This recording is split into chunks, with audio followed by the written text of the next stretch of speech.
productive. I'm back. Now, the second type of time schedule management is something called the maker. And this is one that the vast majority So Bryce is creating more structure. So I was like, you know what? Let me go live. If it takes us out, it takes us out. But it created more structure. It came down to this level. Yeah. So let's wait and see. Let's wait and see. But yeah,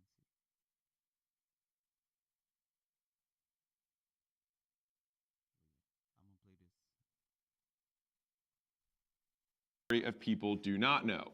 This is where the creators, this is where the entrepreneurs, this is where people who have to make big things, to build stuff, get the highest returns on their time. The vast majority of entrepreneurs at some point have some or all of their time that's dedicated to making stuff.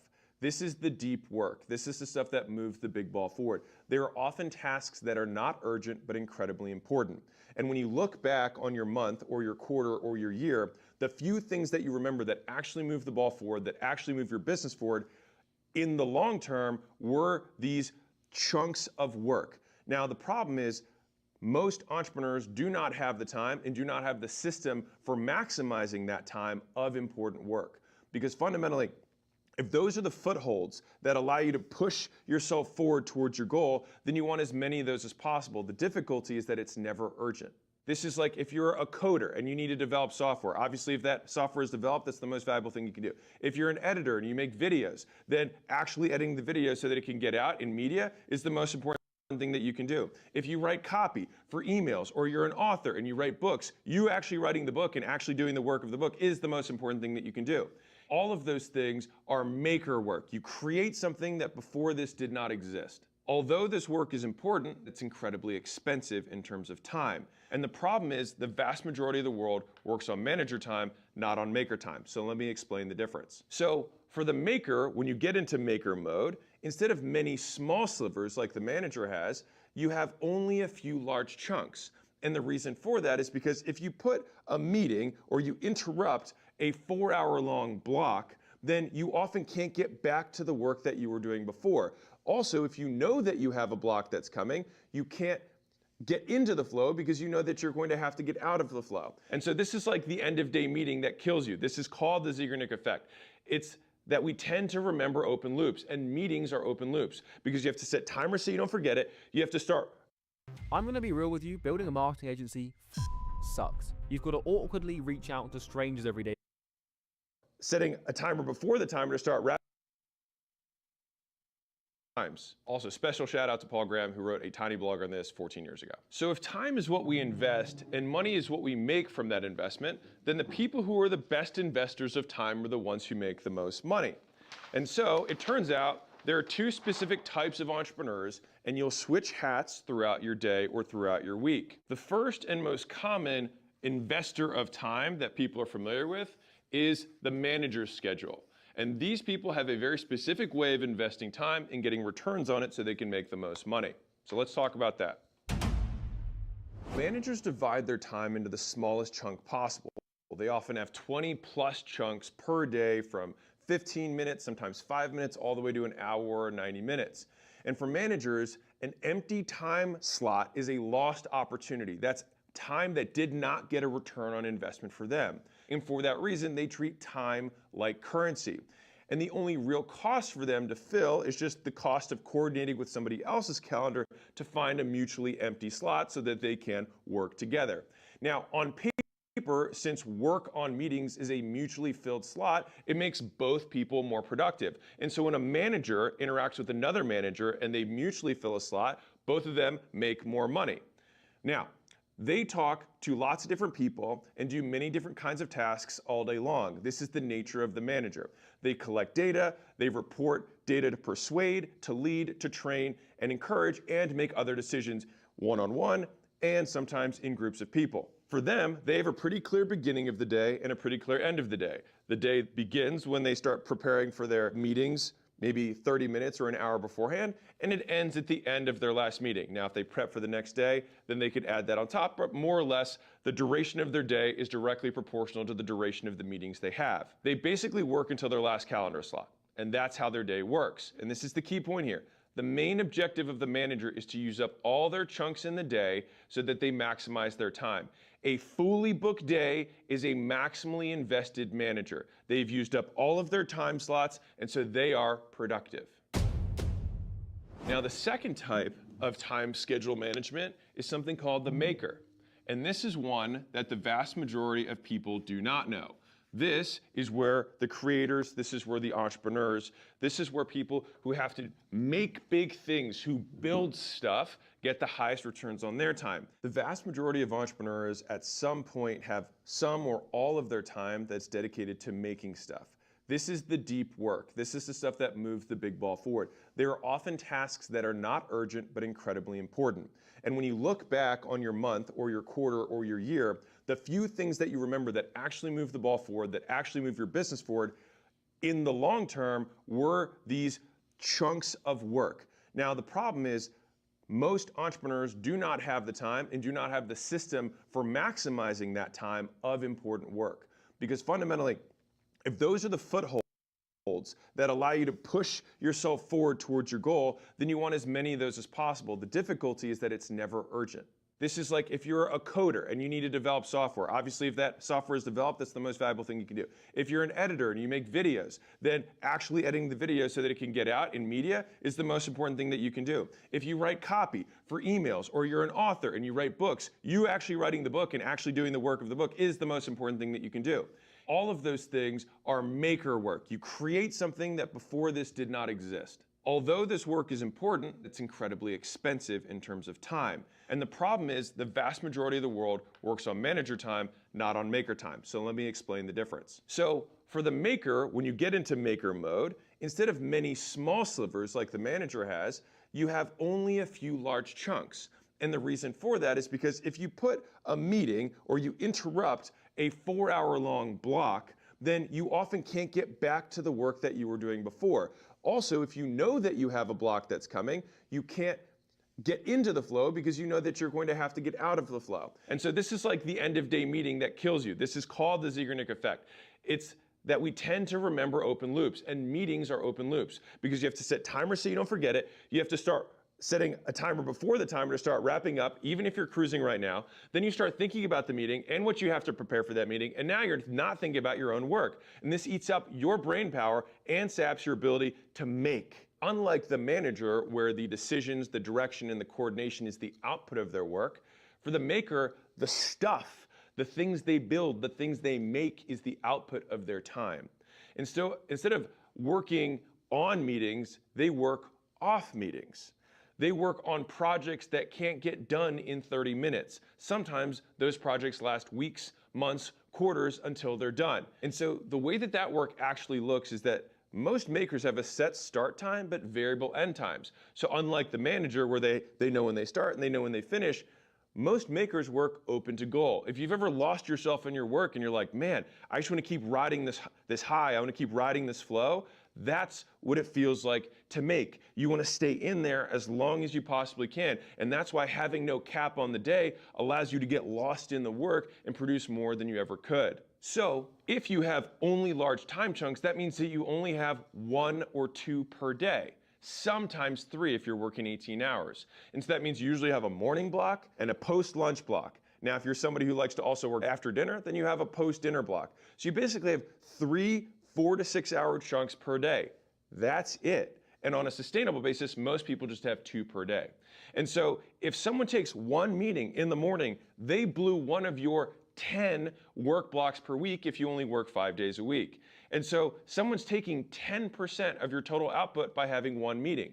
The issue is that that manager who's working on manager time puts that thing in, and for them, they're becoming more productive, but they're destroying your productivity. When this happens is when you finish your day feel like you look back and know that all your time was spent, but you got no return on it. You have nothing to show for it. And if you feel like you have that happen again and again and again, this is how businesses stay small. This is how entrepreneurs fail to grow. This is how they relive the same 6 months, same 12 months, same 2 years over and over and over again, because they do not know how to invest their time. For the maker, an empty time slot is not a lost opportunity.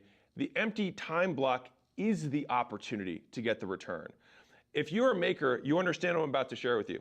If you look at your calendar and see that you have literally nothing on there, you have no meetings, you have no nothing, it's just empty until the end of the day.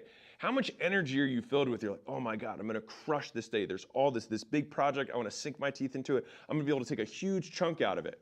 That energy that you get is because that is a maximally productive day, is an empty calendar rather than a filled calendar. And so for context, when I was writing my book, my days every day were just writing the book. And I told my team that that's all I was going to be doing. Now you're like, but don't you run this portfolio of all these companies and there's all this money and these deals and decisions that have to happen? And the answer is yes. And when I show you my calendar, it'll all make sense. So literally, diametrically opposed calendars are both maximally allocated to invest time to get the highest returns on it in terms of money. The big problem is when the two need to interact. Because if you just had makers making and you just had managers managing, everyone would be happy. The problem is when managers manage makers and they have to meet. So when a manager doesn't know how makers work, they kill the productivity of their team. Managers often assume that makers can work like they do, on demand.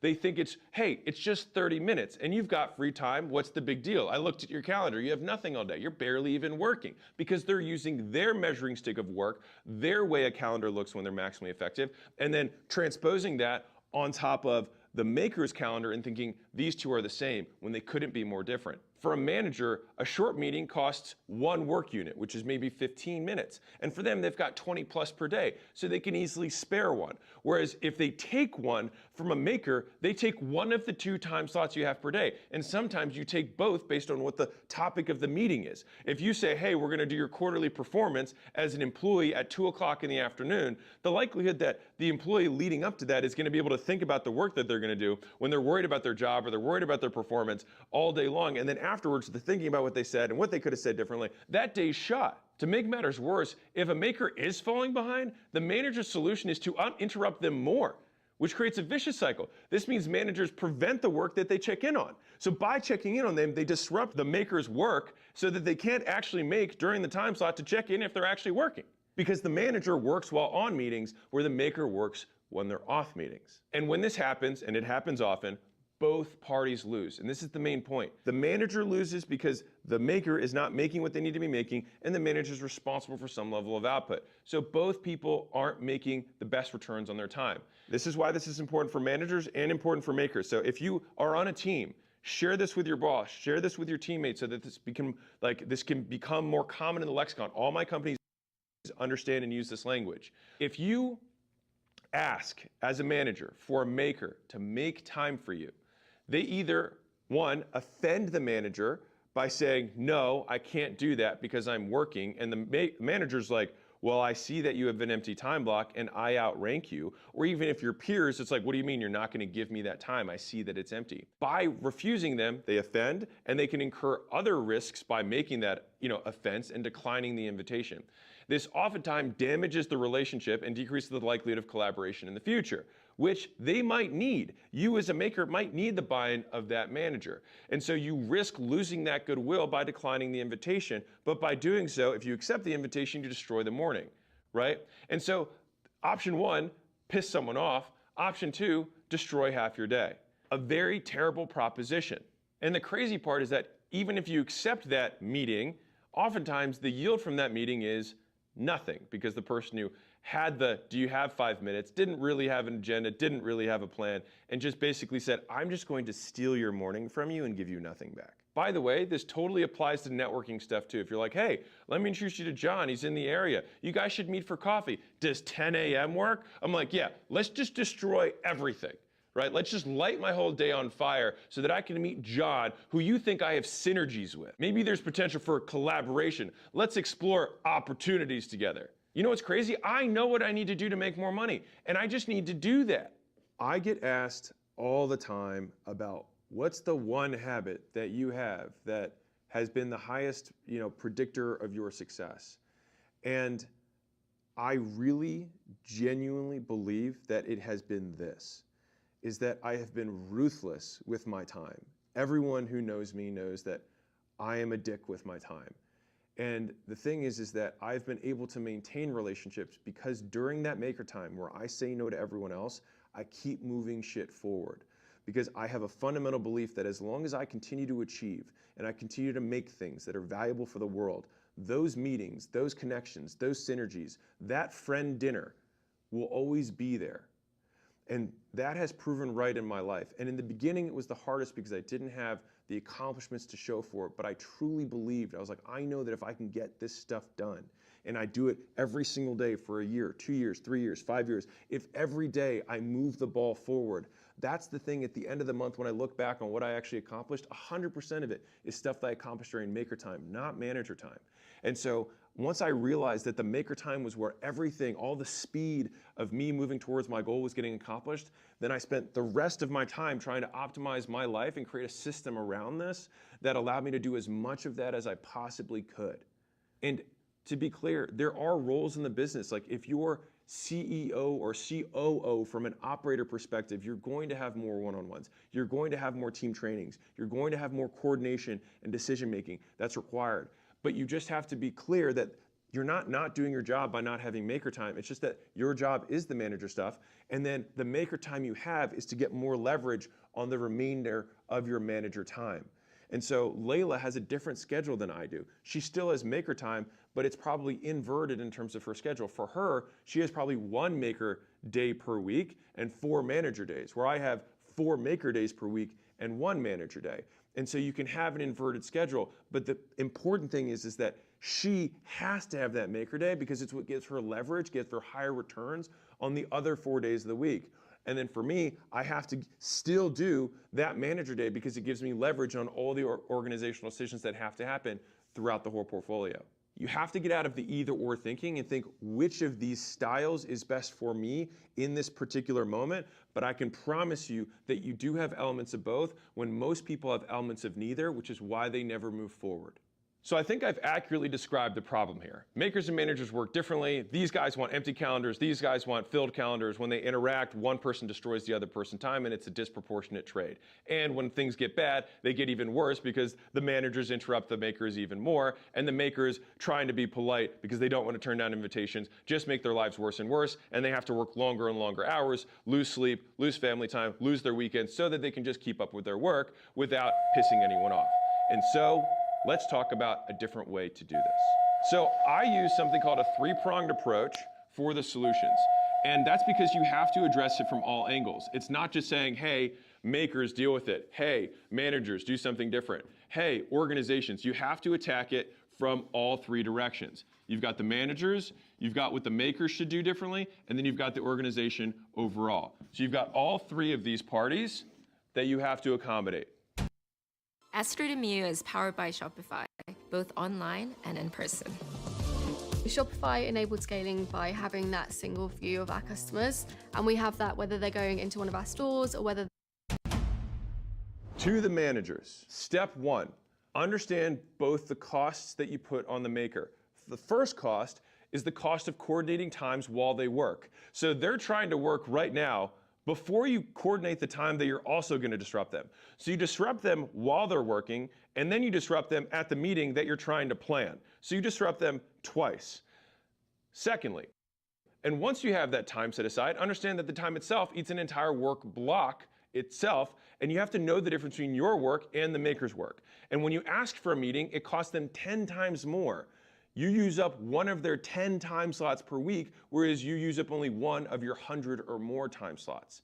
So when you choose to make an appointment or choose to make a meeting, be sure that it's worth it, especially if it's an ad hoc or impromptu. If you have a set cadence of communication, if it can wait until that time, and you gotta be really real with yourself, can it wait? Is this just a convenience thing for me or a preference? If it is, then don't destroy the poor man or poor woman's time. Step 2, Understand the value of the maker's no. And this is something that I hopefully becomes incorporated in your lexicon at your business, is that this is a maker's no, not a real world no. It's a maker's no. Is that if a maker declines a meeting, don't take offense. See it as them actually trying to keep their larger commitment to you, the company, and other people to get the meaningful work they need to get done. And so this means you don't get offended. This means you don't, hold back the promotion or say that they're not being productive because they keep turning down meetings. If someone turns down the meeting, it's because they're doing something that they can accurately say this is more important than that. Now, if you as a manager say, I know that this is going to destroy the morning in terms of your productivity, but I think it is worth your time to be on this because we need your insight, then you can frame it that way, and then you can give the maker the time to prep for that meeting if it is literally of that importance. Step 3 for managers is actually ask your team what an ideal day would look like for them. Like, what's a maximally productive day look like? And allow them the time to give you the response. And I suggest following that to the greatest degree possible so that you can actually help them be the most productive. And so, for example, for us, our media team leaders asked the editing team underneath of them, hey, what's the perfect day for you guys? What's a perfect weekly calendar look like? And as a team, they were like, well, if we could just bunch all the meetings here and we could have all the rest of the days free, that would be awesome. And then if we had, it was like, okay, well, what about when we coordinate? It's okay, well, we'll have specific coordination times that we keep for brainstorming sessions and things like that. But beyond that, we keep everyone's calendars empty. And so that way, as a team, you as a manager also can have fewer meetings so that you can fill it with other meetings that aren't makers, right? So you can do more leading, more directing, more encouraging, more persuading, more training, and then let the makers make. And we've also realized, and I think you will break your own belief around this as soon as you start doing this, that a lot of work doesn't have to be done at the same time. Everyone doesn't need to work on the same thing at the same moment to get the most done, as long as everything gets done by this period of time. Now, this video isn't the Protect the Makers video. This is for all businesses and all business owners. So let's talk to the makers now. Step 1, good managers want to help you, so let them. Tell them how you work. This is you communicating to them. Send this piece of content to them to help them help you. And yes, you will have to take meetings that eat your entire day sometimes. It's part of the job. You have to work with other people because your project would never see the light of day without marketing it, sales selling it, product delivering it, and everything else that happens in between.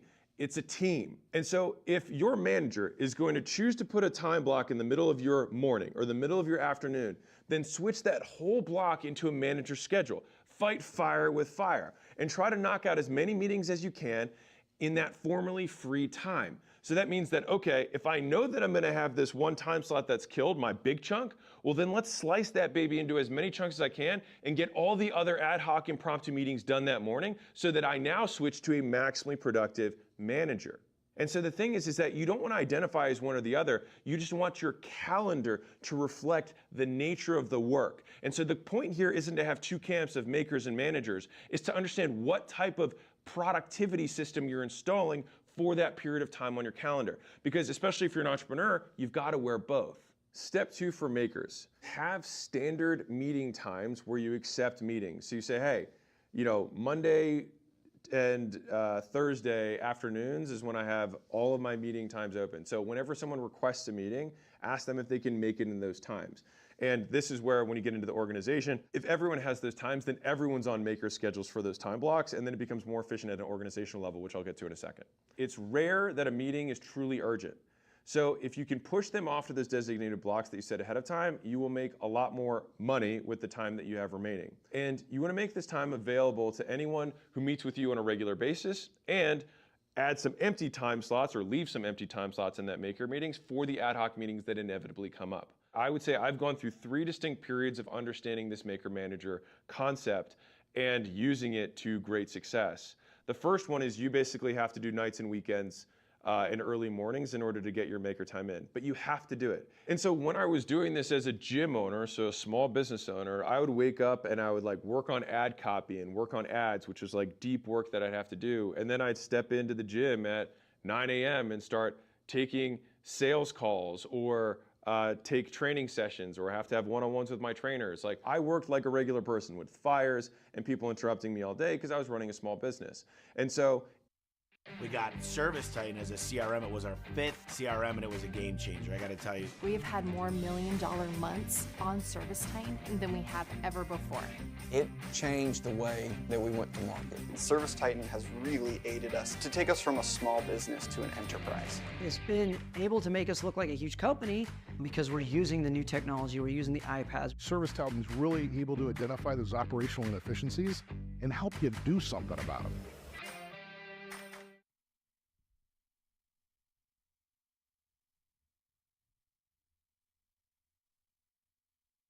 Fast teams need a fast CRM, and that's Monday CRM. It all started with the quickest onboarding I've seen. Ben wasted no time customizing the team's lead board to include all the info they need, and even pulled in all the tools they use right away. Then Maria, our head of sales, quickly took care of our busy work and built some key automations without a single line of code.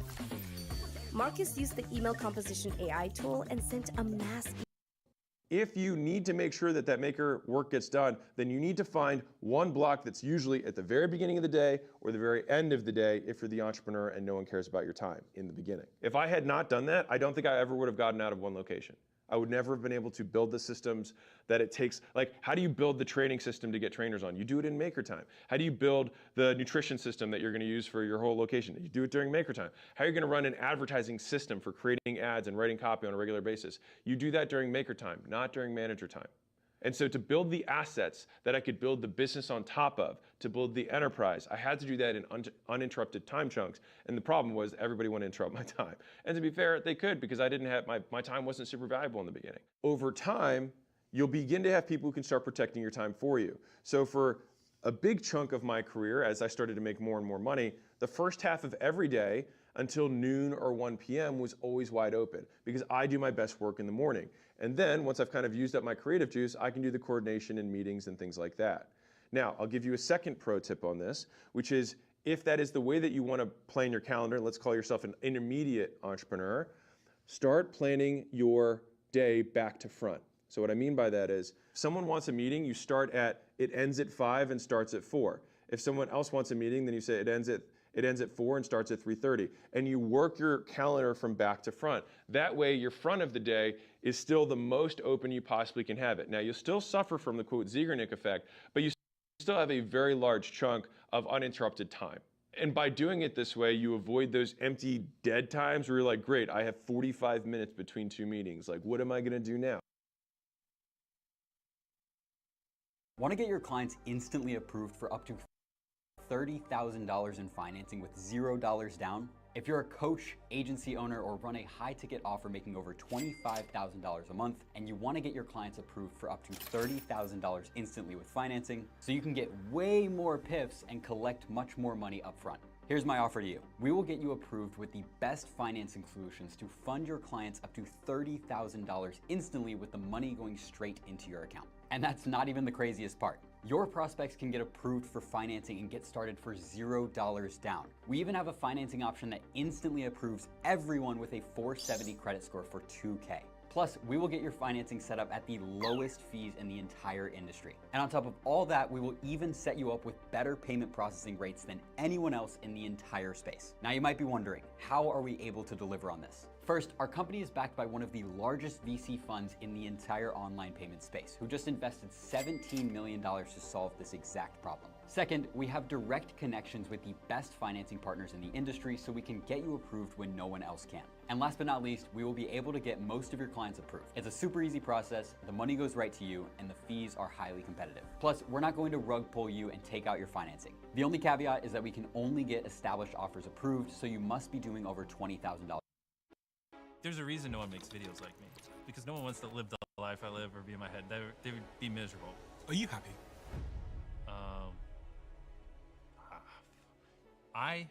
I'm gonna be honest, so far more unhappy than happy. Well, has it ever crossed your mind to quit YouTube as a whole? Oh yeah, of course. Really? Yeah. Are you? Oh boy. Mr. Beast. Mr. Beast. Mr. Beast. He is the biggest YouTuber on the planet, and he's building empires. I mean, is there anything this man can't do? Your business empire is much bigger than most people realize. Yeah, I mean, I'm only 26, and we have the largest YouTube channel in the world. And Beast Games is going to shatter some pretty crazy records. And we do 9 figures in Feastables. But a lot of that stems from being a very confused child that's not fitting in, that feels like a freak. Plus, I really wanted to take care of my mom because when I was 11, we literally went bankrupt and lost everything. Luckily, it worked out. And it's because I'm really good at obsessing over one thing more than anyone else on the planet. Like, I lost tens of millions of dollars on these games. But it's about making season 1 as good as possible. And I just really love solving complex problems. Like, how many kids do you think are in child labor in West Africa, just on cocoa farms? It's 1.5 million. And so with Feastables, we're trying to get over 1 million kids out of child labor. But the ironic part is the more I help people, the more I get. Like, I've read over 5,000 messages telling me to kill myself. I mean, there's definitely times where I would cry. But if my mental health was a priority, I wouldn't be as successful as I am. This is the price you have to pay. But when is enough enough? Honestly, this has always blown my mind a little bit. 53% of you that listen to this show regularly haven't yet subscribed to the show.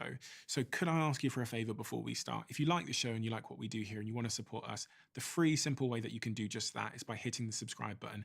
And my commitment to you is if you do that, then I'll do everything in my power, me and my team, to make sure that this show is better for you every single week. We'll listen to your feedback, we'll find the guests that you want me to speak to, and we'll continue